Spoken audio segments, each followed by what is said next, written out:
तमाम मानों के तलबा तालिबात को मेरा सलाम, आदाब, सलाम मसनून।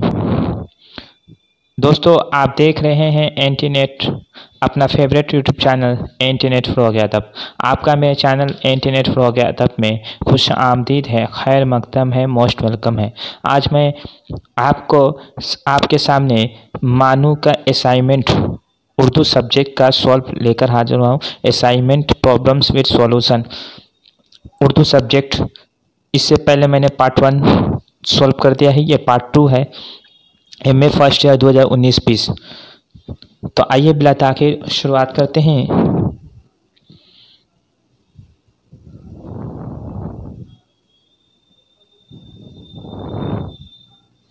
असाइनमेंट जो मैं आपको बता चुका हूं कि असाइनमेंट सॉल्व करना है कैसे है।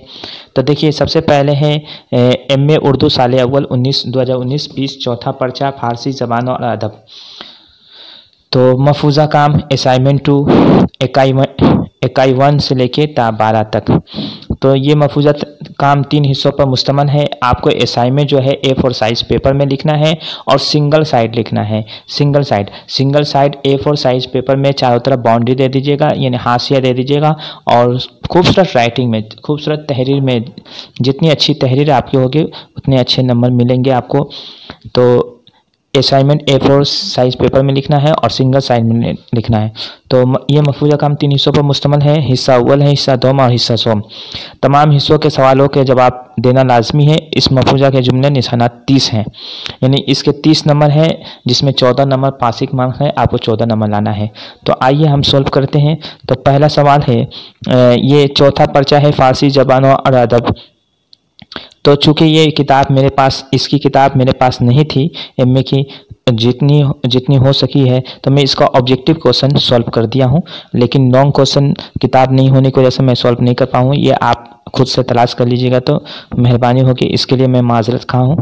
तो आइए, पहला सवाल है, दर्जेल सवालों के सही जवाब की निशानदेही कीजिए। हिस्सा अव्वल में देखिए, जिस तरह लिखा हुआ उसी तरह आपको असाइनमेंट लिखना है। हिस्सा अव्वल दे करके हेडिंग दे दीजिएगा, चौथा पर्चा फ़ारसी ज़बान और अदब, ये हेडिंग दे देना है। महफूजा काम 2। तो पहला सवाल है, शादी की पैदाइश कहाँ हुई? तो शादी की पैदाइश जो हुई थी वो शिराज में हुई थी। शिराज शादी की पैदाइश हुई। दूसरा सवाल है, गुलिस्तान शादी में कितने बाब हैं? तो इसका सही जवाब हो जाएगा 8। और तीसरा सवाल है, हाफिज़ सिराजी का पूरा नाम क्या था? तो हाफिज़ सिराजी का पूरा नाम था शमसुद्दीन मोहम्मद। और चौथा सवाल है, उम्र ख़याम किस सिन्फ़ सुकन के शायर हैं? तो उम्र ख़याम रुबाई के लिए मशहूर है। वो रुबाई, फ़ारसी रुबाई के लिए मशहूर है। फ़ारसी में रुबाई, ये फ़ारसी शायर है और रुबाई के लिए मशहूर है। तो ये हो गया। और पाँचवा सवाल है, एरिज़ मिर्ज़ा की मशहूर नज़्म कौन सी है? तो उनकी मशहूर नज़्म है मादर है। पहला का शिराज, दूसरा का 8, यानी शादी की पैदाइश कहाँ हुई थी? तो शिराज में। और गुलिस्तानी शादी में कितने बाब हैं? तो 8 हैं। और तीसरा सवाल है, हाफिज़ सिराजी का पूरा नाम क्या था? शमसुद्दीन मोहम्मद। चौथा सवाल है, उम्र ख़याम किस सिन्फ़ सुकन के शायर हैं? तो इसका जवाब हो जाएगा आपको रुबाई। और पांचवा है, एरिज़ मिर्ज़ा की मशहूर नज़्म कौन सी है? तो उनकी मशहूर नज़्म है मादर। तो ये मैंने ऑब्जेक्टिव सवालात सॉल्व कर दिए हैं। किताब नहीं होने की वजह से मैंने कोशिश की है इनके ऑब्जेक्टिव सवालात, मेरे पास कुछ किताबें थी, तो इससे जिसकी मदद से मैंने ऑब्जेक्टिव सवालात ढूंढ कर निकाला है, तलाश करी है। लेकिन लॉन्ग क्वेश्चन नहीं होने की वजह से। तो इसका पार्ट 2 है, जिसमें है पहला सवाल है, चौपान दरोग का खुलासा तहरीर कीजिए। तो ये किताब नहीं होने की वजह से ये आप खुद से तलाश कर लीजिएगा। फहरिस्त में देखिएगा, फहरिस्त में आपको पता चल जाएगा। फ़ारसी ज़बान में गज़ल का मुकाम मुतय्यन कीजिए और नज़्म कलम किताबी का खुलासा लिखिए। और 4 नंबर अहद सानी के कुतुबों के मुतल्लिक़ लिखिए, यानी उनके कुतुब की जमा है कुतुबों, ठीक है, कुतुब की जमा है कुतुबों के मुतल्लिक़ लिखिए, यानी उनकी किताबों के बारे में लिखना है। ये पार्ट B है, इसको आप सॉल्व करना है। फिर उसके बाद हिस्सा सोम है, जिसमें 4 सवाल दिए गए, जिसमें 2 का जवाब लिखना है। और इसमें 3 सवाल दिए गए हैं। हिस्सा सोम में उम्र ख़याम की हयात और शायरी के बारे में लिखिए। और उसके बाद दूसरा नंबर एरिज मिर्ज़ा के हालात ज़िंदगी बयान करते हुए नज़्म मादर का खुलासा लिखिए। और तीसरा नंबर सवाल है सामान्य दौर का बड़ा शायर रुदकी था, बहस कीजिए। तो ये आपको बताना है। तो ये आपको अपनी किताब में तलाश कर लीजिएगा और आपके पास ये किताब है चौथा पर्चा फारसी ज़बान और अदब। तो ये सॉल्व कर दिया मैंने असाइनमेंट। उसके बाद जो है उसके बाद चौथा पर्चा का हिंदी ज़बान और अदब, इसका असाइनमेंट ये भी 3 हिस्सों पर मुश्तमिल है, हिस्सा अव्वल, हिस्सा दोम और हिस्सा सोम। इसको भी सॉल्व करेंगे। तो Maulana Azad national Urdu university MA Urdu साल अव्वल 2019-20 चौथा पर्चा हिंदी ज़बान और अदब, महफूज़ा काम असाइनमेंट 1। तो इसका देखिए हम सॉल्व करेंगे। सबसे पहले ये महफूज़ा काम 3 हिस्सों पर मुश्तमिल है, ये तो आपने जान लिया है। तो इसमें पहला सवाल है दर्ज झेल सवालों के सही जवाब की निशानदेही कीजिए। पहला सवाल है लिंग को उर्दू में क्या कहते हैं? तो लिंग को उर्दू में क्या कहते हैं? जिन्स कहते हैं। लिंग को उर्दू में क्या कहते हैं? जिन्स कहते हैं। लिंग को उर्दू में क्या कहते हैं? जिन्स कहते हैं। दूसरा नंबर है काल किसे कहते हैं? काल का मतलब होता है ज़माना। तीसरा नंबर सवाल है महादेवी वर्मा को किस तख्लीक के लिए ज्ञानपीठ अवार्ड मिला और कब? तो महादेवी वर्मा के लिए किस सन में? तो इसका सवाल है यामा के लिए 1982 ईस्वी में मिला था। और चौथा नंबर सवाल है परमात्मा का कुत्ता किसकी कहानी है? परमात्मा का कुत्ता किसकी कहानी है? तो इसका सही जवाब हो जाएगा मोहन राकेश। और पांचवा नंबर सवाल है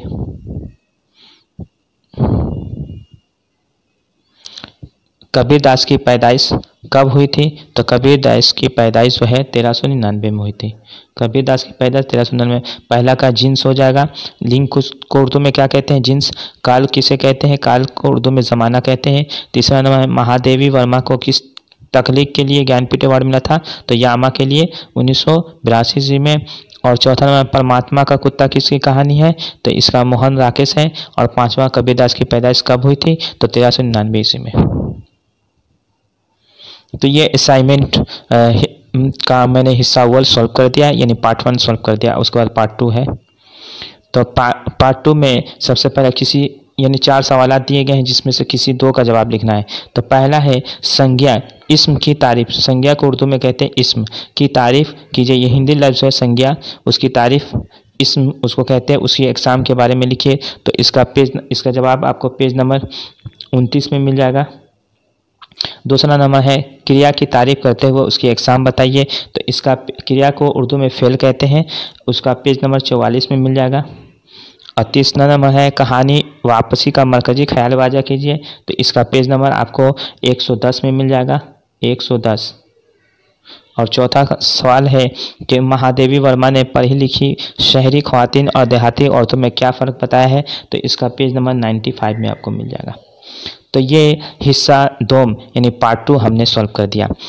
चौथा पर्चा हिंदी ज़बान और अदब का पार्ट 2 हमने सॉल्व कर दिया। पार्ट 1 भी सॉल्व कर दिया, पार्ट 2 है। उसके बाद आइए अब पार्ट 3 हम सॉल्व करेंगे हिस्सा सोम। तो यानी 3 सवाल दिए गए हैं, किसी एक का जवाब आपको लिखना है। किसी एक का जवाब आपको लिखना है जिसमें सबसे पहले है भारत तेंदो के मुताबिक हिंदुस्तान की तरक्की कैसे हो सकती है?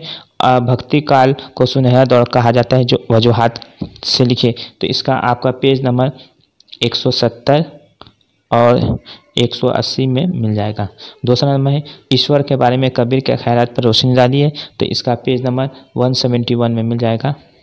और तीसरा नंबर सवाल है कुकर मुत्ता नज़्म का खुलासा लिखिए। तो इसका क्वेश्चन नंबर 152 में आपका पेज नंबर 152 में मिल जाएगा। तो ये हमने चौथा पर्चा का हिंदी ज़बान और अदब का तीसरा हिस्सा सोम यानी पार्ट 2 भी पार्ट 3 भी सॉल्व कर दिया हमने।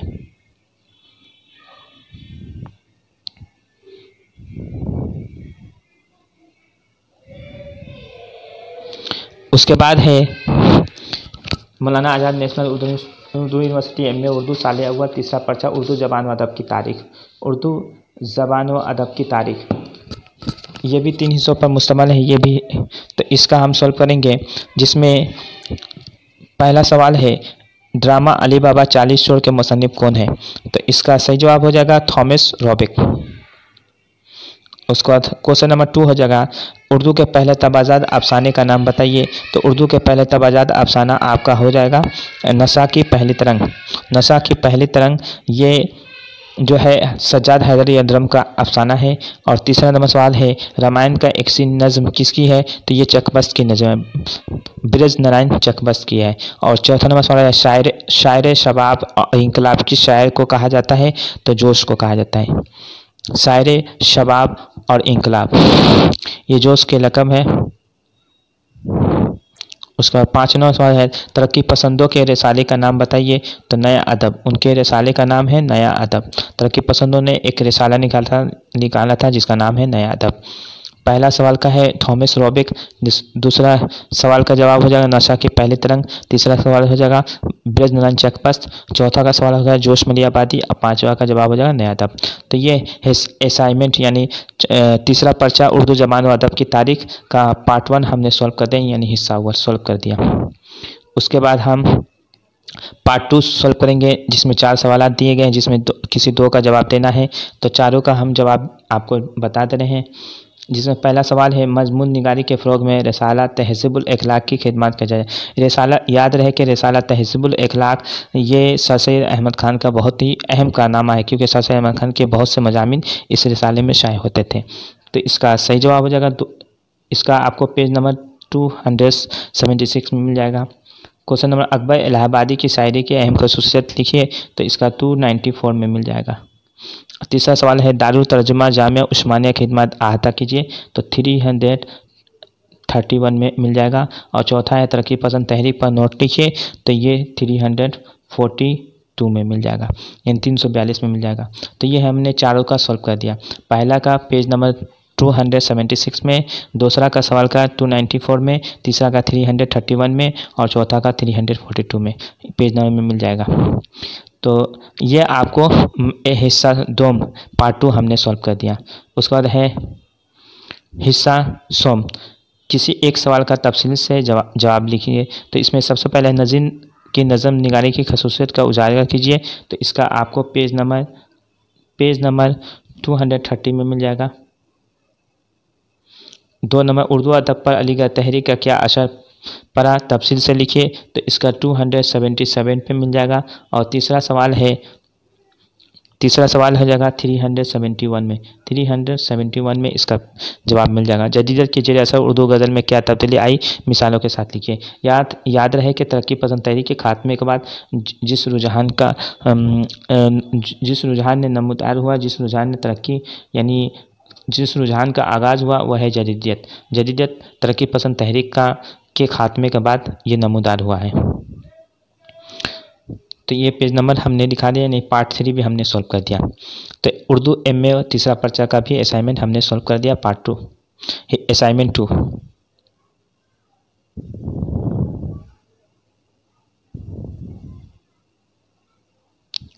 मौलाना Azad national Urdu university MA Urdu तीसरा पर्चा का उर्दू ज़बान व अदब की तारीख, जिसमें उसके बाद है इसका भी हम सॉल्व करेंगे। जिसमें सबसे पहले हिस्सा अव्वल में आपका पहला सवाल है हिंदुस्तान में आर्यों की आमद का ज़माना क्या है। तो इसका जवाब हो जाएगा आपका